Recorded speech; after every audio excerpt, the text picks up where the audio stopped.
नमस्ते दोस्तों, हम आ गए हैं एक नई मजेदार कहानी में। यह एक प्राचीनी कहानी है। इस कहानी में बताया गया है कि कैसे गरीब लड़का महलों में रहने वाली राजकुमारी को दुखों में भी कैसे खुश रहा जाता है सीखा देता है। यह एक अनोखी प्रेम और आत्मबोध की कहानी है, जहाँ महल की ऊंचाइयां और गलियों की धूल एक सूत्र में बंध जाती है। कांच के महल और धूल भरी राहें। मगध साम्राज्य की राजकुमारी रेवती अपनी सुंदरता और बुद्धिमानी के लिए प्रसिद्ध थी। उनके पिता महाराज चंद्रगुप्त ने उनके लिए सुख सुविधाओं का एक ऐसा जाल बुना था जिसमें दुख की परछाई भी वर्जित थी। लेकिन रेवती का मन अक्सर उन ऊंचे झरोखों से बाहर झांकता था, जहां आम लोग अपनी छोटी छोटी खुशियों और दुखों में व्यस्त रहते थे। उसी नगर की एक संकरी गली में आर्यन नाम का एक युवक रहता था। वो एक भिखारी था, लेकिन उसकी आंखों में वो दीनता नहीं थी जो अक्सर इस पेशे के लोगों में देखी जाती है। वो फटे हुए कपड़ों में भी एक अजीब से स्वाभिमान के साथ चलता था। वो मांगता तभी था जब भूख असहनीय हो जाती, अन्यथा वो मंदिर की सीढ़ियों पर बैठकर एक पुरानी बांसुरी बजाता था। उसकी बांसुरी की धुन में ऐसा दर्द और ठहराव था कि राहगीर अनायास ही रुक जाते। पहली मुलाकात एक दिन राजकुमारी रेवती वेश बदलकर नगर भ्रमण पर निकली। वो देखना चाहती थी कि उनके पिता के शासन में लोग कितने सुखी हैं। घूमते घूमते वो उस पुराने शिव मंदिर के पास पहुंची, जहां आर्यन अपनी धुन में खोया हुआ बांसुरी बजा रहा था। धुंधली शाम,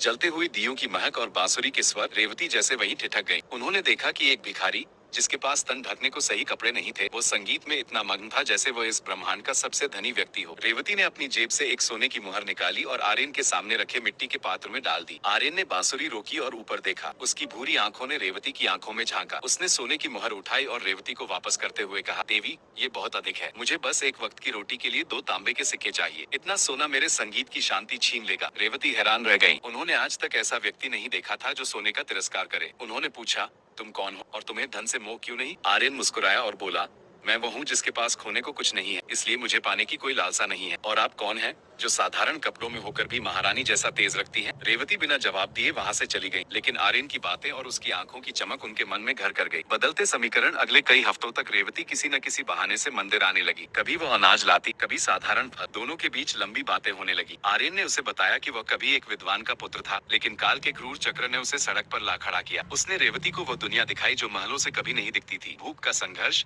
छोटी छोटी जीतें और प्रकृति का निस्वार्थ प्रेम। रेवती को महसूस हुआ कि असली धन तिजोरियों में नहीं, बल्कि मन की शांति में है। वो आर्यन की बुद्धिमत्ता से प्रभावित थी। एक दिन रेवती ने पूछा, आर्यन, अगर तुम्हें अवसर मिले तो क्या तुम इस गरीबी को नहीं छोड़ोगे? आर्यन ने शांत भाव से उत्तर दिया, राजकुमारी, क्योंकि वह अब तक समझ चुका था कि वह कोई साधारण स्त्री नहीं है। स्वतंत्रता का स्वाद चखने के बाद पिंजरा चाहे सोने का ही क्यों न हो, वह कैद ही लगता है। मैं गरीब, पर मैं स्वतंत्र हूँ। संकट की घड़ी। कहानी में मोड़ तब आया जब पड़ोसी राज्य के एक अहंकारी राजकुमार ने रेवती से विवाह का प्रस्ताव भेजा और साथ ही युद्ध की धमकी भी दी। महाराज चंद्रगुप्त चिंतित थे, क्योंकि उनकी सेना उस समय युद्ध के लिए तैयार नहीं थी। रेवती ने जब ये सुना तो वो व्याकुल हो गई। वह आधी रात को भागकर मंदिर पहुंची। आर्यन वहां ध्यान में बैठा था। रेवती ने रोते हुए सारी बात बताई। उन्होंने कहा, मैं उस निर्दयी राजकुमार से विवाह नहीं करना चाहती और न ही अपने राज्य को जलते हुए देखना चाहती हूँ। आर्यन कुछ देर चुप रहा, फिर उसने कहा, शक्ति केवल शस्त्रों में नहीं, शास्त्र और बुद्धि में भी होती है। मुझे महाराज से मिलने का एक अवसर दिलाओ। भिखारी दरबार में अगले दिन फटे कपड़ों में एक भिखारी मगध के भव्य दरबार में खड़ा था। दरबारी उसका उपहास कर रहे थे, लेकिन महाराज ने अपनी बेटी के आग्रह पर उसे बोलने की अनुमति दी। आर्यन ने नक्शा देखा और एक ऐसी रणनीतिक चाल सुझाई जिससे बिना रक्तपात के दुश्मन सेना को घेरा जा सकता था। उसने बताया कि कैसे पहाड़ी रास्ते का उपयोग करके दुश्मन की रसद भोजन आपूर्ति रोकी जा सकती है। उसकी वाक्पटुता और ज्ञान देखकर महाराज चकित रह गए। उन्होंने आर्यन की योजना पर अमल किया और चमत्कारिक रूप से दुश्मन सेना को आत्मसमर्पण करना पड़ा। अंतिम निर्णय। युद्ध जीतने के बाद महाराज ने आर्यन को दरबार में बुलाया और कहा,